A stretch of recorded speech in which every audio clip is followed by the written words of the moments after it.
வரப்போற IPL 2026ல நம்ம Mumbai இந்தியன்ஸோட probable 11 எப்படி இருக்க போகுதுன்னு சொல்லிட்டு இந்த வீடியோவில் பார்க்க போகிறோம். இது முழுக்க என்னோட ஒப்பீனியன் தான். உங்களை வேணா மறக்காம கமெண்ட் செக்ஷனில் ட்ராப் பண்ணுங்க. மொத்த 10 டீம்லேயே வச்சு ரொம்ப கஷ்டமான 11 அப்படின்னு சொல்லிட்டு மும்பை இந்தியன்ஸ் 11 கண்டிப்பாக சொல்லலாம். ஏன்னா எல்லா பேரும் பியர் ஃபார்மில் இருக்காங்க. இந்தியன் கோர் பிரச்சனை, இந்தியன் கோர் கண்டிப்பாக இதுதான் ஸ்டேபிளாக இருப்பாங்க. பட் ஃபாரின் காம்பினேஷன் யார் செலக்ட் பண்ணுறது, யார் உட்கார வைக்கிறன்றதே ஐடியா இல்லை. ஸோ அதனால நான் என் பெர்ஸ்பெக்டிவ்ல ஒரு 11 ரெடி பண்ணிட்டு வந்திருக்கேன். இதில் பல பேருக்கு மாற்று கருத்தாக இருக்கலாம், பல பேர் அக்செப்ட் பண்ணி போகலாம். Starting off with Mumbai Raja Rohit Sharma. Number 2 will be Ryan Rickelton. என்ன ப்ரோ QDK அண்ட் ரோஹித் சர்மான்ற பெஸ்ட் ஓப்பனிங் பேரை நீ எடுக்கிறியா அப்படின்னு சொல்லி கேட்டீங்கன்னா, இப்போதைக்கு ஃபார்ம்ல மட்டும் இல்லாமல் பவர் பிளேவை பயங்கரமாக ஒன் பண்ணுறது Ryan Rickelton தான். இப்போ Rickelton சர்வ் பண்ணார்னா கண்டிப்பாக next choice will be QDK தான். ஸோ இந்த சந்தேகம் இல்லை. But for me the primary opener is going to open with Rohit Sharma will be Ryan Rickelton. Number 3 will be Suryakumar Yadav. என்ன ப்ரோ திலக்கர்மா நம்பர் 3ல நல்லா பண்ணியிருக்காருன்னு சொல்லி கேட்டீங்கன்னா, எனக்கு தெரிஞ்சு மும்பை இந்தியன்ஸுக்கு லாஸ்ட் 5 to 6 இயர்ஸாக அதிகமாக ஸ்கோர் பண்ணுற சூரியகுமார் யாதவ் தான். ஸோ அவர் மோஸ்ட் பால்ஸ்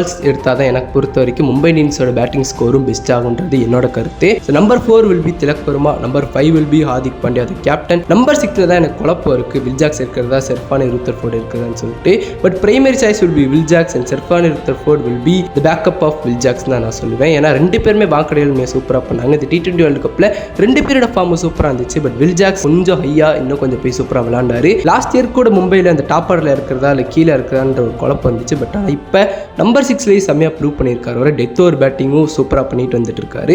ஸோ அதனால் என்ன பொறுத்த வரைக்கும் number 6 will be Will Jacks and number 7 will be நம்மந்தீருக்கு பேக்கப்பாக ராமிட் பின்ஸ் அப்படின்ற ஒரு பிளேயர் இருக்காரு. பட் இருந்தாலும் நம்மந்தீர் டொமஸ்டிக்லேயும் சரி, லாஸ்ட் இயர் IPLலேயும் சரி என்ன இம்பாக்ட் கிரியேட் பண்ணாரு சொல்லி நம்ம எல்லா பேத்துக்குமே தெரியும். ஸோ அதனால் நம்பர் 7 will be நம்மந்தீர் தான். நம்பர் 8லேயும் எனக்கு 2 சாய்ஸஸ் இருக்கு. 1 will be Mitchell Santner and 1 will be அல்லாஹசன்ஃபரோட பொட்டன்ஷியல் நம்ம எல்லா பேத்துக்குமே தெரியும். இந்த T20 வேர்ல்டு கப் அவர் இன்ஜுரி கன்சர்னால மிஸ் பண்ணார். இல்லாட்டி அதிலேயே நம்ம அவரோட பொட்டன்ஷியலை பார்த்துருக்க முடியும். But Mitch Santner is a match winner. As a team மேனாகவும் சரி, கேப்டனாகவும் சரி, பவுலராகவும் சரி, பேட்ஸ்மேனாகவும் சரி, சாண்டருக்கு ஒரு எக்ஸ்பீரியன்ஸ் இருக்கு. ஸோ அதனால் எனக்கு தெரிஞ்சு primary choice going to be Santner. Number 9 will be Trent Boult. அதில் யாருக்கு எந்த சந்தேகம் இருக்காது. Number 10 will be Deepak Chahar. Number 11 will be Jasprit Bumrah. என் ஒப்பீனியன்ல இந்த டீமோட இம்பாக்ட் பிளேயர்னு பார்த்தோம்னா மாயங்க் மார்க்கண்டே இருக்காரு, ஒரு லெக் ஸ்பின்னர். அதே மாரி ட்ரெண்ட் போல்ட்டோட ஃபார்ம் சரியில்லை, ஒரு லெஃப்ட் ஆர்ம் பேசர் தேவை அப்படின்னா அஸ்வினி குமார் கூட இம்பாக்ட் பிளேயர்ல இருக்காரு. பட் எனக்கு தெரிஞ்சு primary option is going to be Mayank Markande. இதுதான் என்னோட ஓவரால் 11. உங்க 11 எப்படி இருக்க போகுதுன்னு சொல்லிட்டு மறக்காம கமெண்ட் செக்ஷன்ல கமெண்ட் பண்ணிருங்க. இந்த வீடியோ பிடிச்சா மறக்காம லைக் பண்ணி ஷேர் பண்ணி கமெண்ட் பண்ணி சப்ஸ்கிரைப் பண்ணிருங்க.